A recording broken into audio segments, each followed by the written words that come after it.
E sobre os trabalhos da CPMI do 8 de janeiro, conversamos agora com o deputado federal Duarte, do PSB do Maranhão, um dos integrantes da comissão. Deputado, bem-vindo ao Jornal Jovem Pan. Boa noite.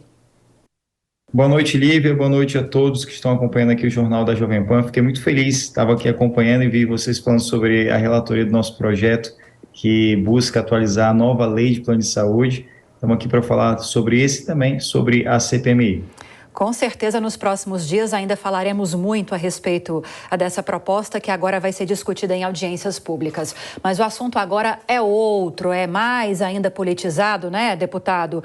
Temos então já amanhã, na próxima reunião da comissão, o primeiro convocado a ser ouvido, que vai ser o ex-diretor da Polícia Rodoviária Federal, Silvinei Vasquez, que tem tudo a ver com aquela estratégia já adotada pela comissão por meio do plano de trabalho de priorizar aquelas investigações, aquelas oitivas que antecederam os atos de 8 de janeiro, a partir do segundo turno das eleições. Quais são as expectativas do senhor em relação a esse depoimento que deve acontecer amanhã, de Silvinei Vasquez, e também nos próximos dias?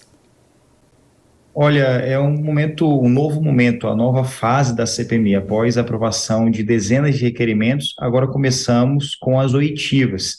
E a oitiva do Silvanei é muito importante, porque traz à luz, traz à evidência para provas concretas do envolvimento do ex-presidente, do envolvimento do Silvanei com atos antidemocráticos, inclusive no dia do segundo turno, quando a Polícia Rodoviária Federal, um órgão público, um órgão federal, foi utilizado para criar obstáculos para que aquelas pessoas que iriam realizar o seu direito de votar pudesse ter algum tipo de prejuízo.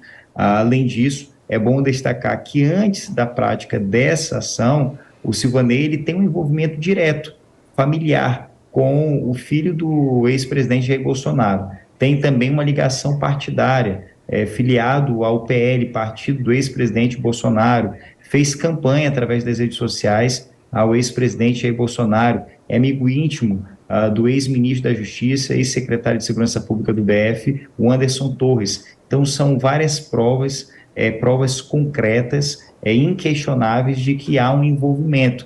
Não há dúvida de que houve uma tentativa de golpe. E o ex-presidente e aqueles que rodeiam não tiveram ali a capacidade, graças a Deus, de dar um golpe de Estado. Mas esses fatos, eles existiram e essas oitivas, elas se fazem necessário para poder tirar algumas dúvidas, fazer alguns questionamentos. Por exemplo, o Silvanei, ele foi secretário em São José e foi acusado em um processo envolvendo policiais que espancaram um frentista num posto que se recusou a lavar viaturas da Polícia Rodoviária Federal perto da bomba. Então, essa prática de agressão, essa prática criminosa já faz parte do histórico do Silvanei. São dezenas de processos, processos administrativos, processos criminais, e todos esses processos formam um histórico que retrata a conduta do Silvanei, que é uma conduta explosiva, uma conduta de tentar a qualquer custo fazer com que a sua vontade, a sua ideologia se sobreponha à lei. Então é muito importante essas oitivas até para que nós possamos tirar algumas dúvidas e avançar nas investigações. Agora, o senhor, por exemplo, deputado, apresentou requerimentos pedindo o compartilhamento de dados de redes sociais, de Big Techs, porque há uma crença quase que geral, inclusive do senhor, de que as redes tiveram uma participação importante na divulgação das manifestações que culminaram nas invasões e na depredação no dia 8 de janeiro. Ou seja, há uma participação relativa de redes sociais antes dos ataques, durante os ataques e depois dos ataques também. Qual é o tamanho dessa responsabilidade? Deve haver algum tipo de responsabilização? Haverá algum tipo de dificuldade, o senhor acredita, para conseguir essas informações, deputado?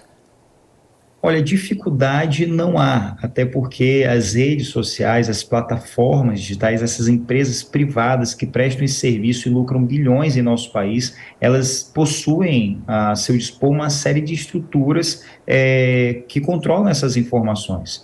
Eu não diria a atuação direta dessas redes, mas eu diria que essas redes, essas plataformas têm condições de repassar informações sobre quais são os grupos que foram utilizados, quais foram os materiais que foram divulgados, quem divulgou, com a intenção, desde quando, porque todos os convites, se não todos, a ampla maioria, foram feitos pelas redes sociais, até grupos no Telegram, grupos no WhatsApp, através das redes sociais, chats secretos. Então, essas informações, elas são importantes, até porque o nosso objetivo não é realizar um desgaste na oitiva desses sujeitos que, de algum modo, foram influenciadores, de algum modo, influenciaram para a prática dos atos antidemocráticos. Mas, a partir do momento que a gente, através das plataformas, tem acesso a essas informações, é importante para que nós tenhamos provas inequívocas para instruir as investigações da CPMI e fazer com que aqueles que descumpriram a lei possam ser punidos. Para ficar ainda mais claro, a partir do momento que as plataformas, como, por exemplo, o YouTube, elas identificam que alguns sujeitos também monetizaram, ganharam dinheiro com os atos do dia 8, a gente consegue identificar quem está por trás daquele ato, quem tem um interesse por aquele ato e por qual razão esse interesse. Então, esse requerimento, eu fui o único deputado que fiz requerimentos com esse objetivo, exatamente porque eu entendo que é uma forma menos desgastante e mais incontroversa de ter acesso a essas informações de quem instigou, quem mobilizou, quem de algum modo financiou os atos do dia 8 de janeiro, e não só do dia 8 de janeiro, mas também os atos preparatórios que antecederam o dia 8 de janeiro. Agora, deputado, voltando a falar justamente dessa estratégia da comissão de investigar os fatos praticamente na ordem cronológica com que aconteceram, nós tivemos, nas últimas reuniões, na semana passada, a base governista bastante empenhada e alguns requerimentos de convocação de autoridades ligadas ao governo acabaram não prosperando. A relatora, Elisiane Gama, explicou que não neste momento, mas que com certeza lá na frente, seguindo essa cronologia dos fatos, essas pessoas serão movidas. Podemos ter, então, a expectativa de que todos serão movidos? Com absoluta certeza, até porque eu também quero ouvir. Eu fiz o requerimento, por exemplo, para que o G. Dias possa estar presente e prestar esclarecimentos. Eu não concordei com a ausência do G. Dias na Comissão de Segurança Pública, a qual eu faço parte. Quem não deve, não teme. Quem defende a verdade, quem está do lado da verdade, muito menos. Então, não tem o que temer. Eu fiz o requerimento para que ele esteja presente. No entanto, é importante, e é que eu falo como advogado, como jurista, que entende do processo penal, do Código de Processo Penal, que é o que estabelece as regras de procedimentos como a CPMI, que é importante obedecer uma lógica, uma regra. A gente não está ali para convidar, para convocar sujeitos simplesmente para gerar uma exposição, um desgaste. Vou dar um exemplo muito claro. Falam muito da convocação do ex-presidente Jair Bolsonaro.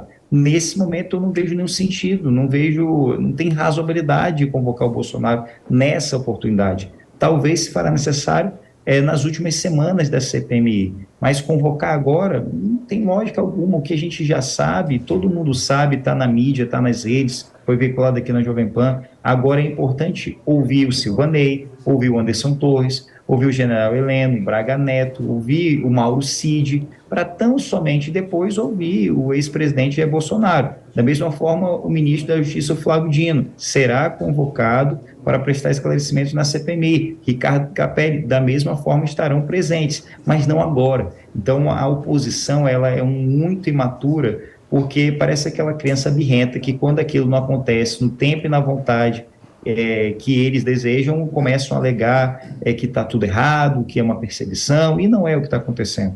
Eles serão convidados, serão convocados, mas não agora. Nesse momento é importante a gente perceber quais são os atos preparatórios. Exemplo, o Silvanei. Por que o Silvanei?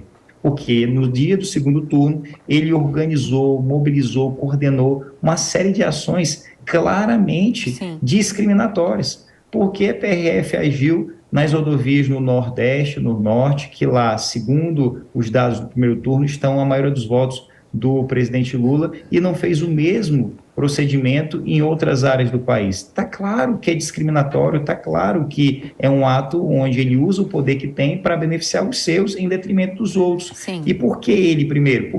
Porque ocorreu no dia do segundo turno. Sim, da mesma forma vai acontecer no dia 12 de dezembro, quando atos antidemocráticos aconteceram aqui em Brasília e nenhuma autoridade do DF agiu. Sim, deputado. Até chegar, claro, no dia 8. Desculpa cortá-lo, mas infelizmente hoje o jornal é mais curtinho, o nosso tempo acabou.